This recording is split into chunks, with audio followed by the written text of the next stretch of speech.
আসসালামু আলাইকুম, কেমন আছেন সবাই? আজকে আমি আপনাদেরকে দেখাবো চিকেন হোয়াইট সস পাস্তা।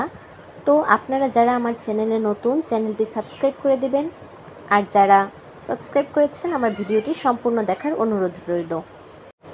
প্রথমে একটা প্যানে পাস্তাগুলো সিদ্ধ করার জন্য পানি নেব। পানি গরম হয়ে গেলে এর মধ্যে 1 চা চামচ লবণ আর সামান্য তেল দিয়ে নেব। এই তেল দেওয়ার কারণে পাস্তাগুলো একটার গায়ে আরেকটা লেগে যাবে না।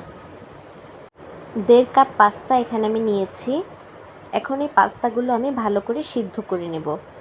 একেবারে প্রপারলি সিদ্ধ করার দরকার নেই, 80% মধ্যে সিদ্ধ করে নেবেন, কিন্তু আমি একেবারে 100% সিদ্ধ করে নেওয়ার কারণে এটা একটু ওভারকুকড হয়ে গিয়েছে।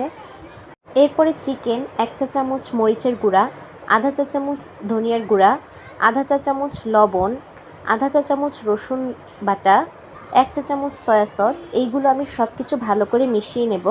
আর মরিচের গুঁড়া এটা হচ্ছে আপনাদের স্বাদ মতো নেবেন। যদি কেউ ঝাল বেশি খান বেশি নেবেন, কম খাইলে কম নেবেন। এরপরে এই সবগুলো তেলের উপর হালকা ভেজে নেব। এক্ষেত্রে চুলার জালটা হাই রাখবেন।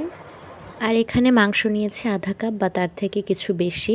এরপরে এটা যখন কিছুটা রান্না হয়ে যাবে, তারপর আমি ক্যাপসিকাম দিব। ক্যাপসিকাম আগে দিলে ক্যাপসিকাম একেবারে সিদ্ধ হয়ে যাবে।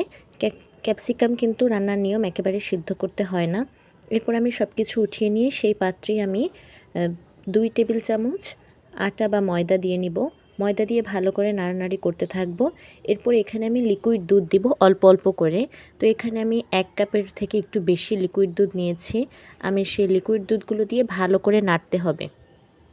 অনবরত নাড়তে নাড়তে দেখবেন যে এই লিকুইডটা একটা সসে পরিণত হচ্ছে, এটা ঘন হয়ে আসছে।